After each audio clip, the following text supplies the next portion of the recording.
अस्सलाम वालेकुम जी। मैं हूं काजी अंसर और 10 minutes to learn English language के जो सीरीज़ चल रही है उसके अंदर हाजिर हूं। हमने लेटर से स्टार्ट किया था। लेटर से स्टार्ट करते हुए हम आ गए थे वर्ड पर और वर्ड से हम सेंटेंस की तरफ जाने लगे हैं। सेंटेंस का इंट्रोडक्शन देकर फिर हम वर्ड पर ही आएंगे। अभी वर्ड को मज़ीद एलाबोरेट करने की ज़रूरत है क्योंकि सारी इंग्लिश का दारोमदार अल्फाज पर होता है, जिसे ज़ख़ीरा अल्फाज या वोकैबलरी कहते हैं। जिसके पास जितनी ज़्यादा अच्छी वोकैबलरी होती है उतना अच्छा वो इंग्लिश को खींच सकता है, बोल सकता है, समझ सकता है, समझा सकता है। तो सेंटेंस को देखेंगे कि सेंटेंस क्या होता है।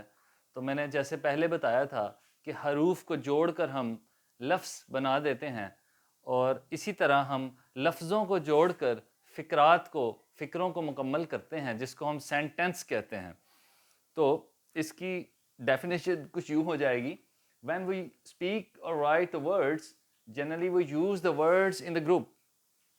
Okay, so the groups of words which make its complete sense, that's called a sentence. ठीक है। और सिंपल अगर डेफिनेशन करनी हो तो ये है, when we join two or more than two uh, words together to make a sense, that is called sentence. ठीक है। सेंटेंस की हम एग्जांपल लेते हुए यहाँ पर एक फिक्रा लिखते हैं। He writes a letter. He writes a letter. ये एक जुमला है अंग्रेजी ज़ुबान में। अब इस जुमले को बनाने के कुछ क़वाइद ज़वाबित हैं। इन लफ्ज़ों को हम रैंडमली नहीं मिला देते, ये बेतरतीब नहीं मिले होते।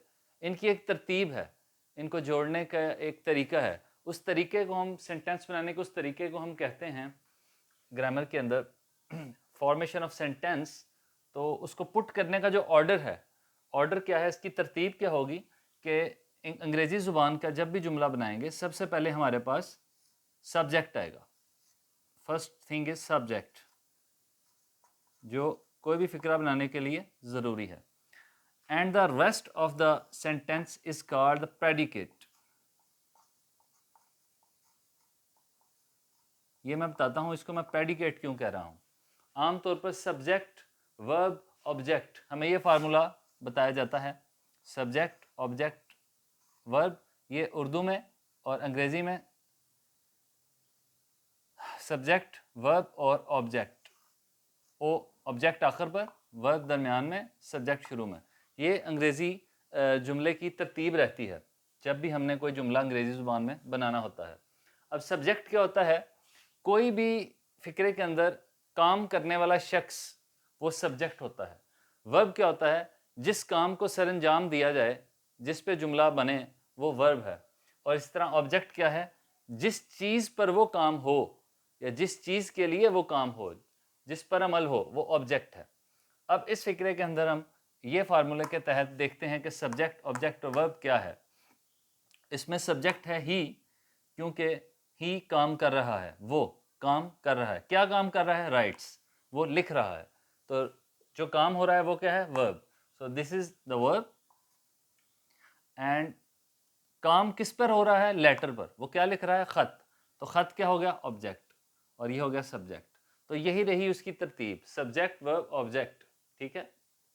मगर हम इसको, इस सारे हिस्से को प्रेडिकेट क्यों कह रहे हैं? प्रेडिकेट इसलिए कह रहे हैं कि हमें इस फार्मूले के तहत फिक्रे के अंदर सब्जेक्ट और ऑब्जेक्ट मिलता है, वर्ब मिलता है। मगर प्रेडिकेट के अंदर, जुमले के अंदर और भी अज्जा हो सकते हैं। फॉर एग्जांपल यहाँ पर एक चीज़ मिस है, आर्टिकल ए, जो आर्टिकल है वो मिसिंग था। इस तरह प्रोनाउंसिएशन, जिसको हम कहते हैं फुल स्टॉप, ये मिस था। ठीक है। तो पंक्चुएशन इसे कहते हैं। तो देखें, प्रेडिकेट इसलिए बकाया को कहते हैं कि बकाया जुमला और मेन हिस्सा एक सब्जेक्ट। अब सब्जेक्ट जब भी आपके पास जुमले के अंदर होगा तो या वो नाउन होगा या प्रोनाउन होगा। सब्जेक्ट हमेशा नाउन या प्रोनाउन होता है। जैसे ही प्रोनाउन है। ठीक है। ही का अगर नाउन निकाला जाए तो कोई भी नाम हो सकता है। Ahmad writes a letter, Ali writes a letter, Shazia writes a letter, तो कुछ भी नाम हम रख सकते हैं। तो जुमले के हमने शुरू में भी दो हिस्से करने हैं, इसको पहचान लीजिए। फर्स्ट हिस्सा सब्जेक्ट है, अदर इज कार्ड पेडिकेट। तो पेडिकेट के अंदर हम देखेंगे आगे क्या क्या डिटेल्स हैं। तो अभी हमने क्या करना होता है, हमने अभी जो हमने लफ्ज़ बनाकर लफ्ज़ जोड़कर जुमला बनाया, इन लफ्ज़ों की शनाख्त करनी है, ये कौन कौन से लफ्ज़ हैं। आम तौर पर ये 8 किस्म के लफ्ज़ होते हैं जिनसे हम जुमले बनाते हैं, तो ये फ़िक्रे के अंदर इस्तेमाल होते हैं। नामा मैंने बीच में इसलिए ऐड किया है, ग्रामर के अंदर ये अलग है आर्टिकल, तो मगर इसके मैं पार्ट्स ऑफ स्पीच का हिस्सा इसको गिनता हूँ क्योंकि हम लिखते इसको जुमले के अंदर ही हैं। ए और एन जुमले का ही हिस्सा होते हैं, मगर हर वक्त ये नहीं लगते, जहाँ लगते हैं उस आर्टिकल जब हम पढ़ेंगे तो मैं बताऊंगा ये कहाँ पर हम फिक्रे के अंदर यूज़ करते हैं। तो पार्ट्स ऑफ स्पीच यानी जुमले के अज्जा वो लफ्ज़ हैं, नाउन अल्फाज हैं जिनसे मिलाकर हम जुमले बनाते हैं पूरी अंग्रेज़ी के अंदर। अगर आपको इनकी पहचान हो गई तो समझ लें आपने इंग्लिश का काम कर दिया, आपको इंग्लिश आ गई, चाहे वो कंप्रीहेंशन हो, राइटिंग हो, ऐसे राइटिंग हो, लिखना हो, पढ़ना हो, सुनना हो, बोलना हो, वो सब इन्हीं के गिर्द घूमता है। इन्हीं को हम ऑर्डर के तहत फिक्रे के अंदर लगाएंगे तो ग्रामर के मुताबिक फिक्रा हमारा ठीक हो जाएगा। अगर इनका ऑर्डर हम ठीक नहीं रखेंगे, मसलन नाउन और प्रोनाउन को एज अ सब्जेक्ट नहीं लेकर आएंगे तो काम खराब हो जाएगा, एज अ ऑब्जेक्ट भी आते हैं। ठीक है, तो हम इसको देखते हैं कि पहला है नाउन, सेकंड है प्रोनाउन, थर्ड है एडजेक्टिव, फोर्थ है वर्ब, फिफ्थ है एडवर्ब, सिक्स है प्रीपोजिशन, सेवन्थ है कंजंक्शन और एट्थ है इंटरजेक्शन और 9 आर्टिकल। ठीक है, अब इनको जानना क्यों ज़रूरी है, इसकी एक एग्जांपल मैं आपको यहाँ पर बता देता हूँ, फिर हम नेक्स्ट में इसको डिस्कस करना शुरू करेंगे। पार्ट्स ऑफ स्पीच को नाउन से हम स्टार्ट करेंगे और हर एक की डिटेल जानेंगे। देखें, इसको जानना इसलिए ज़रूरी है, एक मैं फ़िक्रा लिख रहा हूँ, I am a Pakistani, P बड़ा, and I love my country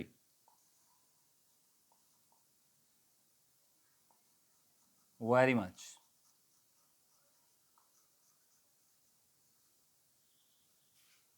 अब एक मैंने जुमला लिखा, I am a Pakistani and I love my country very much. अब ये जुमला जो है, अगर इसको हम डिकोड करें या ग्रामेटिकली देखें तो हमने इंग्लिश को ऐसे एनालिसिस करना है जैसे मैं इस जुमले का बताने लगा हूँ कि हर एक लफ्ज़ का एक नाम है जो पार्ट्स ऑफ स्पीच के अंदर आता है ग्रामेटिकली। फॉर एग्जांपल, ये प्रोनाउन है, आम ये हेल्पिंग वर्ब है या ऑक्सिलरीज है, ये हम आगे पढ़ेंगे। आ आर्टिकल है, पाकिस्तान प्रॉपर नाउन है, नाउन की काइंड प्रॉपर नाउन है, एंड कंजंक्शन है। आई अगेन प्रोनाउन है, लव ये वर्ब है,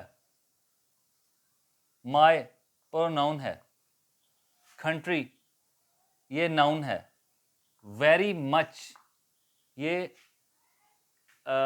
एडवर्ब और एडजेक्टिव का काम, दोनों का काम कर रहा है। मच एडजेक्टिव टाइप में आ जाता है, वेरी उसकी फ्रिक्वेंसी है तो एडवर्ब की सूरत में आ जाता है, और ये पंक्चुएशन है, कॉमा। तो यहाँ पर आपने देखा कि हर एक लफ्ज़ जो भी जुमले के अंदर इस्तेमाल हुआ है उसका कोई मतलब है, उसका कोई ऑर्डर है।